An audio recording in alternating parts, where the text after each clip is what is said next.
Hello दोस्तों, आप सभी का स्वागत है जीके विद सक्सेस चैनल पर। लूसेंट प्राचीन भारत का एक बहुत ही महत्वपूर्ण चैप्टर राजपूत राजवंशों की उत्पत्ति को हम लोग काफ़ी सरल भाषा में पढ़कर समझकर याद करने का प्रयास करेंगे। ये चैप्टर उन चैप्टरों में से एक है जो काफ़ी बार पढ़ने के बाद भी जल्दी याद नहीं हो पाता। तो शुरुआत करते हैं। राजपूत राजवंशों की उत्पत्ति। तो इसमें पहला वंश गुर्जर प्रतिहार वंश है। मालवा के शासक नागभट्ट प्रथम गुर्जर प्रतिहार वंश का संस्थापक था। नागभट्ट द्वितीय को राष्ट्रकूट सम्राट गोविंद तृतीय ने हराया था और प्रतिहार वंश का सर्वाधिक शक्तिशाली व प्रतापी राजा मिहिर भोज था।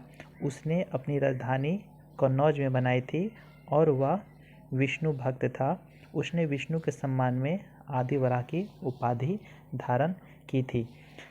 तो इसमें कुछ महत्वपूर्ण प्रश्न जो एग्जाम में बन सकते हैं कि मालवा का शासक नागभट्ट प्रथम जो था वो गुर्जर प्रतिहार वंश का संस्थापक था, और अगर इस वंश की सबसे शक्तिशाली प्रतापी राजा की बात करें तो वो मिहिर भोज था। ठीक है, इसने अपनी राजधानी कन्नौज में बनाई थी और वह विष्णु भक्त था। उसने आदिवराह की उपाधि ग्रहण की। राजशेखर प्रतिहार शासक महेंद्रपाल के दरबार में रहते थे। इस वंश का अंतिम राजा यशपाल था। दिल्ली नगर की स्थापना तोमर नरेश अनंगपाल ने 11वीं सदी के मध्य की थी। ठीक है, तो दिल्ली नगर की स्थापना किसने किया था? अनंगपाल ने। अरबी यात्री सुलेमान प्रतिहार राजा वत्स राज के शासनकाल में भारत आया था। ठीक है, तो राजपूत राजवंशों में अगला राजवंश गढ़वाल राजवंश है। गढ़वाल वंश के संस्थापक चंद्रदेव थे। इनकी राजधानी वाराणसी थी। इस वंश का सर्वाधिक शक्तिशाली राजा गोविंद चंद्र था। ठीक है, तो गढ़वाल जो वंश है इसके संस्थापक कौन थे? चंद्रदेव थे। इनकी राजधानी वाराणसी थी और इस वंश का सर्वाधिक शक्तिशाली राजा की बात करें तो वो गोविंद चंद्र था। इसका मंत्री लक्ष्मीधर शास्त्रों का पखंड पंडित था, जिसने कृत्य कल्पत्रु नामक ग्रंथ लिखा था। गोविंद चंद्र की एक रानी कुमार देवी ने सारनाथ में धर्मचक्र जीन विहार बनवाई। पृथ्वीराज तृतीय ने स्वयंवर से जयचंद की पुत्री संयोगता का अपहरण कर लिया। इस वंश का अंतिम शासक राजा जयचंद था, जिसे गौरी ने 1194 में चंदावर के युद्ध में मार डाला। ठीक है, अगले वंश की बात करें तो चहमान या इसी को चौहान वंश कहते हैं। चौहान वंश का संस्थापक वासुदेव था। इस वंश की प्रारंभिक राजधानी अहि छत्र थी। बाद में अजयराज द्वितीय ने अजमेर नगर की स्थापना की और उसे राजधानी बनाया। तो चौहान वंश का संस्थापक वासुदेव था। इसकी प्रारंभिक राजधानी अहिछत्र थी, लेकिन बाद में जब अजयराज द्वितीय ने अजमेर नगर की स्थापना की तो फिर उसे वह अपनी राजधानी बनाया। इस वंश का सबसे शक्तिशाली शासक अर्णोराज का पुत्र विग्रहराज चतुर बीसल देव हुआ, जिसने हरिकेली नामक संस्कृत नाटक की रचना की। सोमदेव विग्रहराज के राजकवि थे। इन्होंने ललित विग्रहराज नामक नाटक लिखा। 2.5 दिन का झोपड़ा नामक मस्जिद शुरू में विग्रहराज फोर द्वारा निर्मित एक विद्यालय था। जो अभी 2.5 दिन का झोपड़ा जिसे कुतुबुद्दीन ऐबक ने बनाया था, वो पहले क्या था? तो विग्रहराज फोर के द्वारा निर्मित एक विद्यालय था। विग्रहराज तृतीय इस वंश का अंतिम शासक था। चंद्रबादाई पृथ्वीराज तृतीय का राजकवि था, जिसकी रचना पृथ्वीराज रासो है। तो ये प्रश्न अक्सर देखने को मिलता है कि चंद्रबादाई किसके दरबार के थे? तो पृथ्वीराज तृतीय के थे दरबार के, और उन्होंने पृथ्वीराज रासो की रचना की। रणथंभौर के जैन मंदिर का शिखन पृथ्वीराज तृतीय ने बनवाया था। तराइन का प्रथम युद्ध 1191 ईस्वी में हुआ, जिसमें पृथ्वीराज तृतीय को विजय एवं गौरी की हार हुई। तराइन का द्वितीय युद्ध 1192 ईस्वी में हुआ, जिसमें गौरी की विजय और पृथ्वीराज तृतीय की हार हुई। अगले वंश की बात करते हैं तो राजपूत राजवंशों में अगला वंश परमार वंश है। परमार वंश का संस्थापक उपेंद्र राज था। इसकी राजधानी धारा नगरी थी, प्राचीन राजधानी उज्जैन। परमार वंश का सर्वाधिक शक्तिशाली शासक राजा भोज था। राजा भोज ने भोपाल के दक्षिण में भोजपुर नामक झील का निर्माण करवाया। ठीक है, तो भोजपुर नामक झील का निर्माण किसने करवाया? राजा भोज ने। और परमार वंश का संस्थापक उपेंद्र राज था। इस वंश की राजधानी धारा नगरी थी। नैषधीय चरित्र के लेखक श्रीहर्ष, प्रबंध चिंतामणि के लेखक मेरु तुंग थे। राजा भोज ने चिकित्सा, गणित, व्याकरण पर अनेक ग्रंथ लिखे। भोजकृत युक्ति कल्पतरु में वास्तुशास्त्र के साथ साथ विविध वैज्ञानिक यंत्रों व उनके उपयोगों का उल्लेख है। नौ साहस चरित्र के रचयिता पद्म गुप्त, 10 रूपक के रचयिता धनंजय, धनिक, हलायुद्ध एवं अमित गति जैसे विद्वान वाक्पति मुंज के दरबार में रहते थे। कविराज की उपाधि से विभूषित शासक राजा भोज था। भोज ने अपनी राजधानी में सरस्वती मंदिर का निर्माण करवाया था। इस मंदिर के परिसर में संस्कृत विद्यालय भी खोला गया था। राजा भोज के शासनकाल में धारा नगरी विद्या एवं विद्वानों का प्रमुख केंद्र थी। इसने चित्तौड़ में त्रिभुवन नारायण मंदिर का निर्माण करवाया था। भोजपुर नगर की स्थापना राजा भोज ने की थी।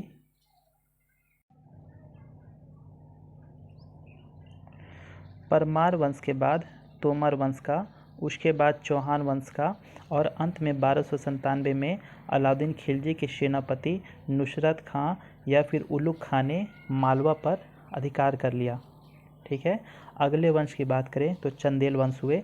तो प्रतिहार साम्राज्य के पतन के बाद बुंदेलखंड की भूमि पर चंदेल वंश का स्वतंत्र राजनीतिक इतिहास प्रारंभ हुआ। बुंदेलखंड का प्राचीन नाम जोजाग भुक्ती था। चंदेल वंश का संस्थापक नानुक था। इसकी राजधानी खजुराहो थी। प्रारंभ में इसकी राजधानी कालिंजर थी। राजा धंग ने अपनी राजधानी कालिंजर से खजुराहो में हस्तांतरित की। तो यहाँ पर अगर महत्वपूर्ण हम प्रश्न देखें जो एग्जाम में बन सकता है, तो चंदेल वंश की राजधानी कालिंजर थी प्रारंभ में, और चंदेल वंश का संस्थापक नानुक था। चंदेल वंश का प्रथम स्वतंत्र और सबसे प्रतापी राजा यशोवर्मन था। यशोवर्मन ने कन्नौज पर आक्रमण कर प्रतिहार राजा देवपाल को हराया तथा उससे एक विष्णु की प्रतिमा प्राप्त की, जिसे उसने खजुराहो के विष्णु मंदिर में स्थापित की। धंग ने जिननाथ, विश्वनाथ और वैद्यनाथ मंदिर का निर्माण करवाया। कंदारिया महादेव मंदिर का निर्माण धंग देव के द्वारा 999 ईस्वी में किया गया। धंग ने गंगा जमुना के संगम पर शिव की आराधना करते हुए अपने शरीर का त्याग किया। चंदेल शासक विद्याधर ने कन्नौज के प्रतिहार शासक राज्यपाल की हत्या कर दी, क्योंकि उसने महमूद के आक्रमण का सामना किए बिना आत्मसमर्पण कर दिया था। विद्याधर ही अकेला ऐसा भारतीय नरेश था जिसने महमूद गजनी के महत्वाकांक्षाओं का सफलतापूर्वक प्रतिरोध किया। चंदेल शासक कीर्तिवर्मन की राजसभा में रहने वाले कृष्ण मिश्र ने प्रबोध चंदोदय की रचना की। इन्होंने महोबा के समीप कीर्ति सागर नामक जलाशय का निर्माण किया। अल्लाह अदल नामक 2 सेनानायक परमरी देव के दरबार में रहते थे, जिन्होंने पृथ्वीराज चौहान के साथ युद्ध करते हुए अपनी जान गंवा दी। चंदेल वंश का अंतिम शासक परमरी देव ने 1202 ईस्वी में कुतुबुद्दीन ऐबक की अधीनता स्वीकार कर ली। इस पर उसके मंत्री अजय देव ने उसकी हत्या कर दी।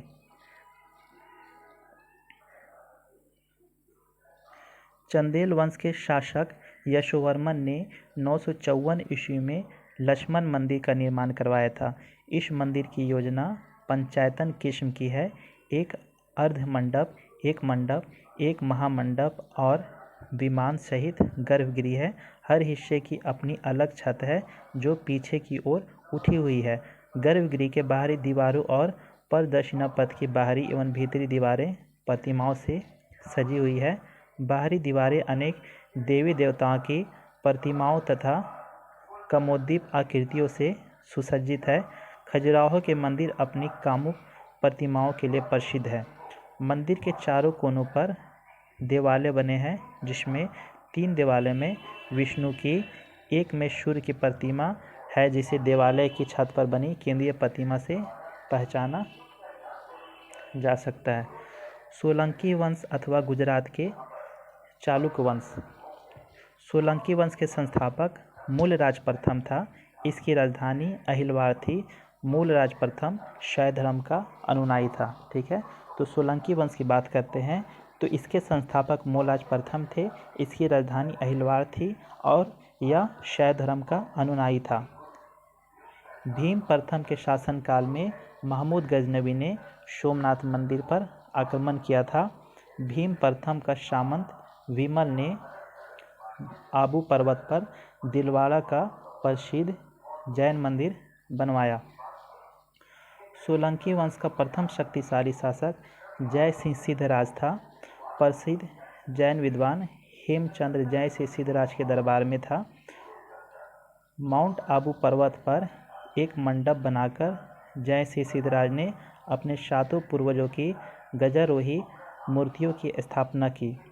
मोढेरा का सूर्य मंदिर का निर्माण सोलंकी राजाओं के शासनकाल में हुआ। सिद्धपुर में रुद्र महाकाल के मंदिर का निर्माण जय सिंह सिद्धराज ने किया था।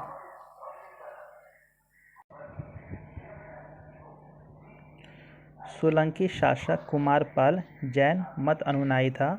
वह जैन धर्म का अंतिम राजकीय प्रवर्तक के रूप में प्रसिद्ध है। सोलंकी वंश का अंतिम शासक भीम द्वितीय था। भीम द्वितीय एक सामंत लवन प्रसाद ने गुजरात में बघेल वंश की स्थापना की थी। बघेल वंश कर्ण द्वितीय गुजरात का अंतिम हिंदू शासक था। इसने अलाउद्दीन खिलजी की सेनाओं का मुकाबला किया था। अगला वंश कलचुरी या चेदी राजवंश है। कलचुरी वंश का संस्थापक कोक्कल था। इसकी राजधानी त्रिपुरी थी। कलचुरी वंश का एक शक्तिशाली शासक गांगदेव था, जिसने विक्रमादित्य की उपाधि धारण की। पूर्व मध्यकाल में स्वर्ण सिक्कों के विलुप्त हो जाने के पश्चात सर्वप्रथम इसने ही इसे प्रारंभ करवाया। कलचुरी वंश का सबसे महान शासक कर्णदेव था, जिसने कलिंग पर विजय प्राप्त की और त्रिलिंगाधिपति की उपाधि धारण की थी। किसने? कर्णदेव ने। राजपूत राजवंशों का अगला वंश सिसोदिया वंश और इसका अंतिम वंश भी इसे कह सकते हैं। सिसोदिया वंश के शासक ने अपने आप को सूर्यवंशी कहते थे, जो मेवाड़ पर शासन करते थे। मेवाड़ की राजधानी चित्तौड़ थी। अपनी विजय को उपलक्ष्य में विजय स्तंभ का निर्माण राणा कुंभा ने चित्तौड़ में करवाया। खतौली का युद्ध 1518 में राणा संगा और इब्राहिम लोदी के बीच हुई थी। इसके साथ ही लूसेंट जो प्राचीन इतिहास के सभी चैप्टरों को हमने कवर किया। इसके साथ ही आज प्राचीन भारत समाप्त होता है। आपको ये वीडियो कैसा लगा ज़रूर बताएं, ताकि हम मध्यकालीन इतिहास भी जल्द ही प्रारंभ कर सकें। Thank you.